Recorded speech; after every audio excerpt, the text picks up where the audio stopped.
Police move in to clear Gaza camp from Portland State University library, arrests made. It's not so much this story that I want to talk about.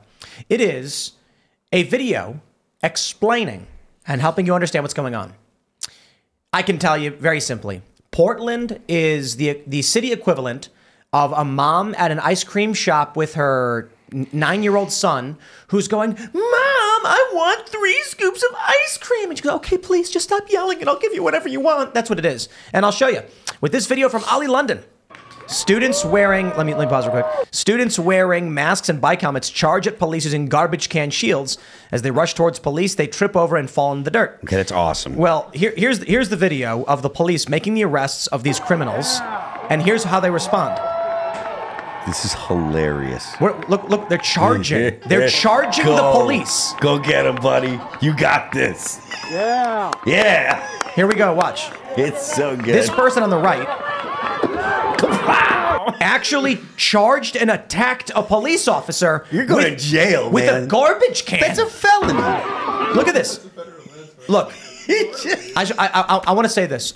First, I am grateful these people are so stupid that they're playing make believe that they are using garbage cans, because we don't want these people to be going out with actual weapons or anything like this. But they may as well be going out with plunger darts bought from Walgreens with a little tiny go and the little suction cups on it. They have Nerf guns. They're like, and we Nerf got guns. this. Hey, it's better than them going out there and actually being violent. But it shows you these kids are playing. They're playing like children with plastic shields and charging into police thinking they're playing a game.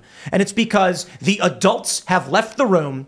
They're not taking care of the young people in this. And now you've got a bunch of permanent children running around smashing things. You take a look at that video from Colombia where the police barricade the door and the woman goes, "Oh my God, it's finals. Can I go home?" It's like, lady, you're committing felonies. You're probably going to go to jail. Yeah. You're not going home. But I blame their parents. A whole generation of disgusting, lazy, spineless, disaffected parents. And then I'm offended by it. I think Bad Religion wrote a song about it. I think one of the interesting things with all of this is that they are such a hive mind that they're looking for validation. You know that one guy with the trash can, shield was like, "This is my moment. I am a hero for the cause. Here we go." Even though, like, what did he think was going to happen? There's no long term. And the other part is that Portland is having a terrible time. There aren't that many police in Portland. I think in 2021, police recruitment hit an all-time low and crime was just on the rise. I mean, I don't think anyone who's interested in law enforcement is like, and I'll be a police officer in Portland, because they don't want to deal with this, right? If you could get a nice job in a nicer suburb or, in Idaho or somewhere else, you would do that, because this is just ridiculous. And I think ultimately you're kind of at the mercies of these impulsive perma children. I think these kids are actually surprised that the cops are going to do anything, because the expectation and the tradition and the history of the last, whatever it is, 4 or 5 years, is that we can do whatever we want, and no one's gonna push back. And then he's on his ass saying, "What just happened?" Well, that's not how it is. Not only that, like Tim was saying, this is probably a symptom of kids that have not had any real discipline growing up. Right now, I'm not talking about physical discipline, but like, I know there are a lot of people my age that are raising kids that their kid has never heard them say no. Has never heard. It's a kid in an ice cream shop screaming that he wants an extra scoop. That is what's going on with a lot of this. And then they run into reality, which is a police officer that has been told, "No, all these kids are going to jail." So all those police officers are going to round you up and they're going to throw you into a van to bring you to jail. And the problem is, however, when things like this happen, where the kid charges a cop full speed with a plastic shield like a moron, they'll likely just get let go. Now, they may get charged with something, and then their parents are going to complain. You take a look at when they were torching D.C. during Trump's inauguration, the protesters got paid millions of dollars. And now it broke down to several $1,000s each or something like that. Or it could have even been more than that. I think it was like over $1 million split between a couple hundred people. So the adults have left the room. These are 20-year-olds who are behaving like 7-year-olds. Their behavior will not change. They have no honor. They have no integrity. They have no understanding of how the world works. I beg and pray that they get the world they're asking for, because then they will cry buckets when they realize what they've done to this beautiful society that we once had. They're literally getting it now. No, they're not. No, but I'm talking about getting the fighting with cops and stuff like that. But that's make-believe for them. They're getting let go. I'm talking about when bears are roaming the city streets because there's no police anymore. When a guy breaks into their house and they're going, oh no, why am I being robbed all of a sudden? There's human crap all over the streets. And every time this stuff happens, they just go, I blame the cops. There's a great post. You know what? Let me see if I can pull this up from Defiant L's. You guys know Defiant L's on Yes. Twitter and Instagram? Let me pull this one up. See if I can find it. And it's, I don't think Instagram wants me to actually find it. Okay, here we go. Let's see if I can pick this one up. Here we go. Joshua P. Hill says, today starts with cops attacking students for their solidarity with Gaza in Atlanta, Chicago, and Princeton, New Jersey. The Free Palestine movement, like every single movement for a better world, requires the abolition of the police. And then 2 days later, he tweeted, white supremacists are now marching in Charleston, West Virginia with no police in sight. Children. The abolition of the police. So there's like all of these cities, but Portland again is this festering example of everything they do wrong. It's not they talk about restorative justice, but what they mean is catch and release. No matter what you do, no matter what you burn, no matter what you break, we're gonna pick you up and then let you go without even being arrested. Like, and we've done a documentary about restorative justice. Real restorative justice teaches young people who do something wrong accountability. They have to say, I did that, I stole that, and I feel they have to look their victim in the eye. And instead, what they say in Portland, oh, this is restorative justice, but it's no justice at all. Right. It's no responsibility. They're not being taught to take ownership of their actions. Yeah, there's no accountability. I find, I'm loath to bring up all the college campus protests, but I think this is something we're seeing with the generation of children who are told activism and virtue signaling is the most important thing that you could do. Prioritize it over anything else. And I think I agree. There's sort of a lack of discipline in the home. There's a lack of consequences, but they think that they are on the right side of history, and therefore there aren't consequences, which is very different, I think, than people who did protest for civil rights in the past, or other people who have taken to protesting as a form of political activism. I think previously people knew you were taking a risk, that you would face arrest, that there could be consequences that could affect you long term, but you really felt like this was worth it. This is like the opposite, saying we shouldn't face consequences because what we're doing is the most important thing ever. It's almost delusional. I think I talk about this a little bit too much, but like, when you're a young person, if you're looking around, and even if it's just 30% of people your age, if they're acting like this, does that make you want to be like that? I mean, if you grew up in Portland, or if you went to college there and you love it as a city, but you're watching it get torched, do you look at these people and say, well, keep up the good work, this is going great? Or do you say, like, I think of myself as being on sides with you, but actually you're making my life impossible? I think what happens is that people take the easy path, and you either flee or you join. Yeah. And that's why Portland is burning. Do you think there's something unique about Portland that made it the hotbed? Yeah, they tolerated too much BS very early on, and it became like a cool thing to do. Like, this is like a day camp for these kids, right? This is a fun thing to do. They're part of the cool kids, and now they're going to F around and find out that maybe at some point, even these cities don't tolerate that kind of behavior because it's a very practical thing. Like, if they run out of a tax base, at some point the government says, I don't think so. I think people leave. Yeah. I think what happens, what we are seeing is, when the Summer of Love happened, those who are more inclined to merit, to build and be responsible, leave. What's left is, well, what happens if you have 10 children in a classroom and the teacher goes, I can't do this, I'm done, and leaves? Well, the kids are going to start just doing random things. They're going to trash the place. They're going to be drawing all over the walls. It's going to be bedlam. So I'd like to believe that in Portland, there's a breaking point, and people finally say, enough, we need to get our city in order? I don't think so.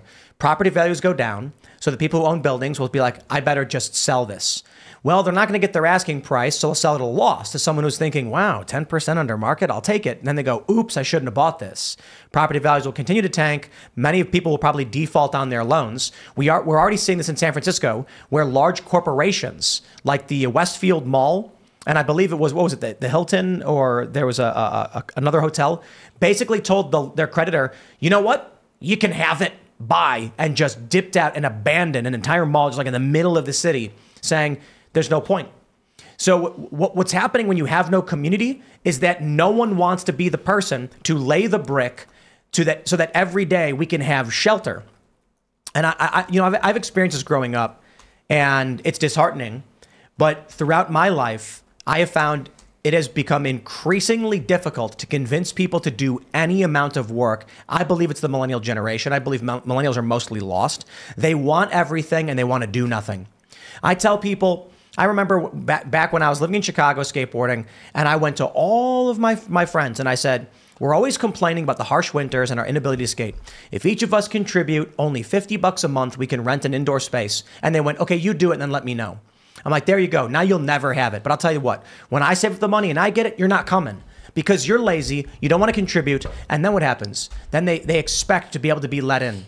What's happening now is the people who live in these cities have no community, and they say, and they decide, I'm going to leave. I don't want to spend any money here anymore. And then one by one, the building falls apart. Everything starts going to crap. And then you end up with San Francisco, and there's just poop all over the streets. And the businesses are abandoned by massive corporations. And there's no one to come in and fix it because nobody wants to lose money.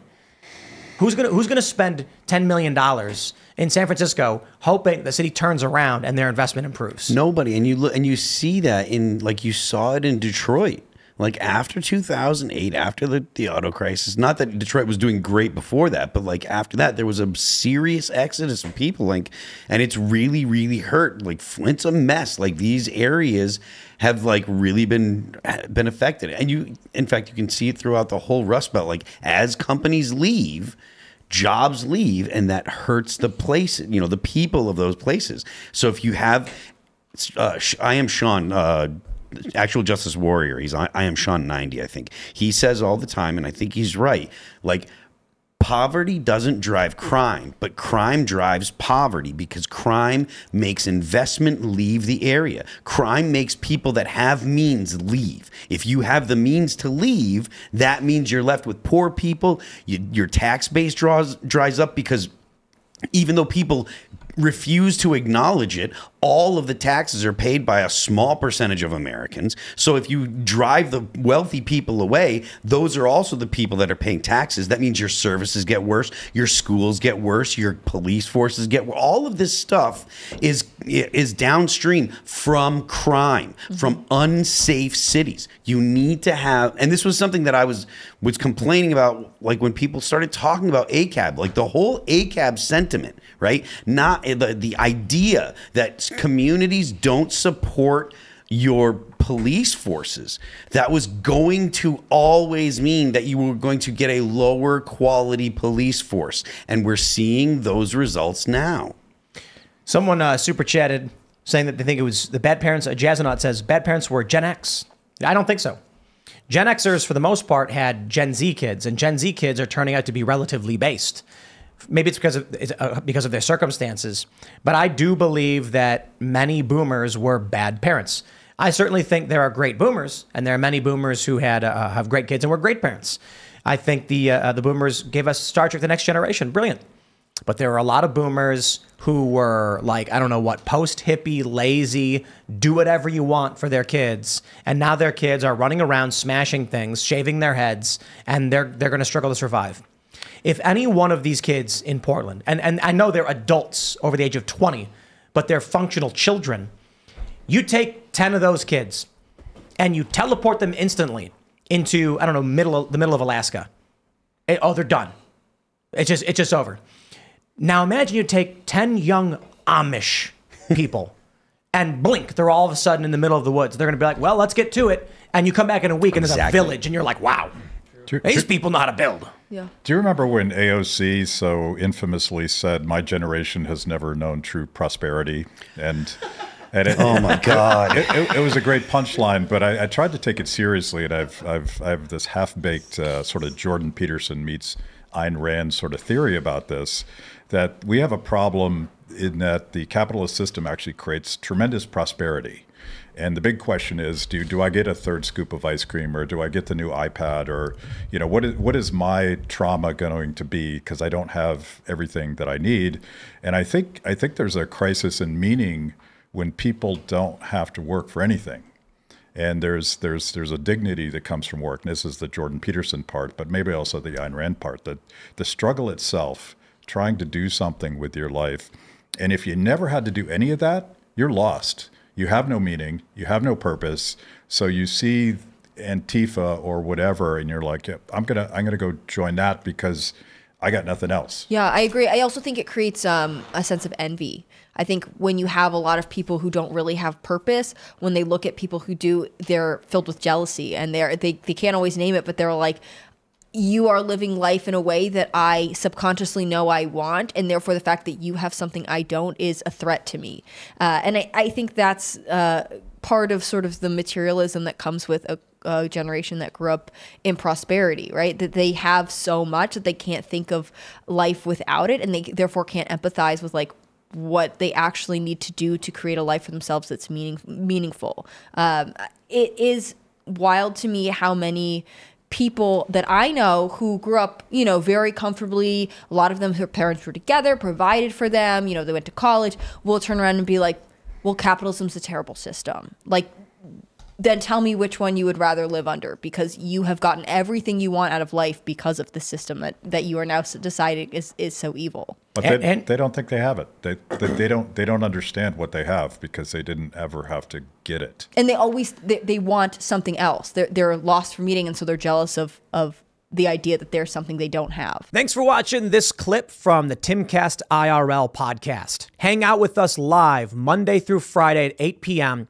and become a member over at timcast.com for uncensored, members-only shows exclusive. Thanks for hanging out, and we'll see you all next time.